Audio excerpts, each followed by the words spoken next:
Thank you very much. Thank you very much. And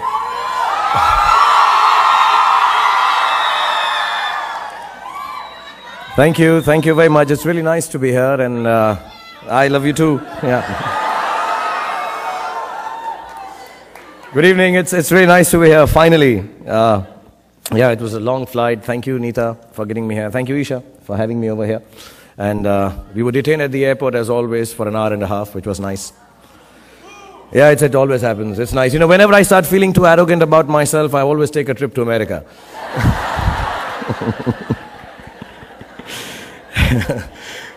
Yeah, the immigration guys kick the star out of stardom. And but I have my small victories. You know, they always ask me how tall I am, and I always lie and get away. 5 feet 10 inches. Next time I'm going to be more adventurous. What color are you? I'm going to say white.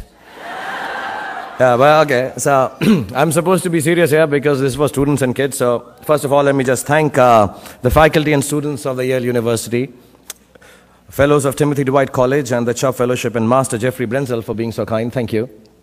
Yale Office of International Affairs and the Yale South Asian Society. And of course, Isha for dealing and following up with the most disorganized and incommunicative person in the world, which is me, to fix today's meeting with you all. I'm really, really happy, very humbled, very honored, and thank you for having me over here.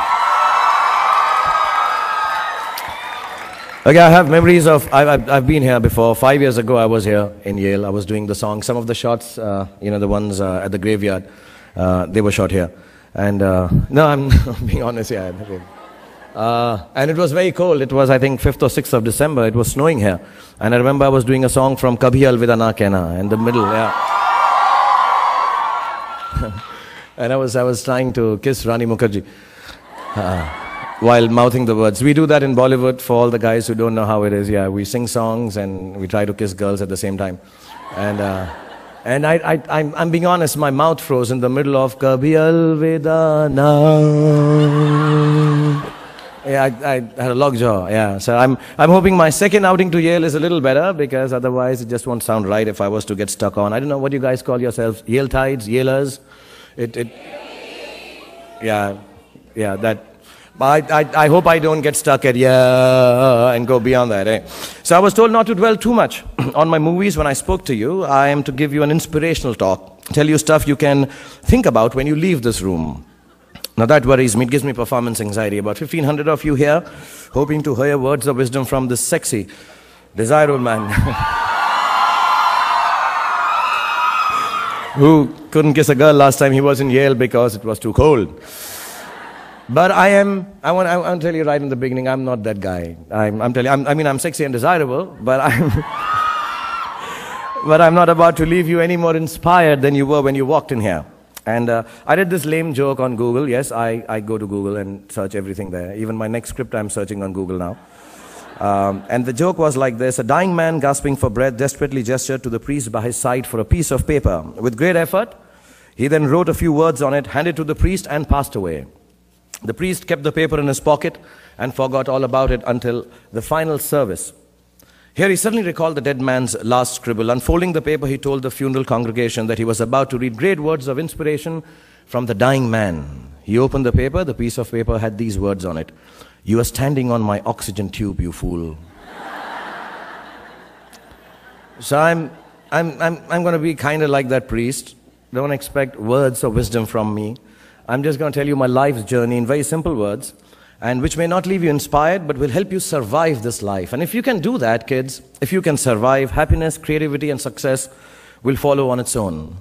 Only I hope my words will give you enough insight when you hear the story that I have to tell you, that you can tell the world, move over, you're standing on my oxygen tube. I need to breathe, yeah.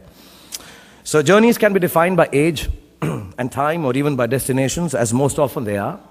But I feel it's hard for me to tell you the story of my life in those terms, because the concept of time has always eluded me.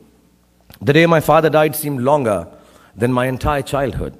The day I felt my first success seemed fleetingly long, not long enough perhaps. I wondered where it went.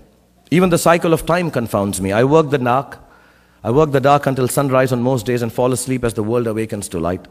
My friends call me an owl, I like to think of myself as Batman, the Prince of Darkness. As some of you would know, I have a superhero fetish here, so I keep bringing this back. Do you have the NDTV Profit app? All the markets, all the news and your own homemade, ready-made portfolio available there for you. We will right now answer what you should sell, what you should buy when markets are down.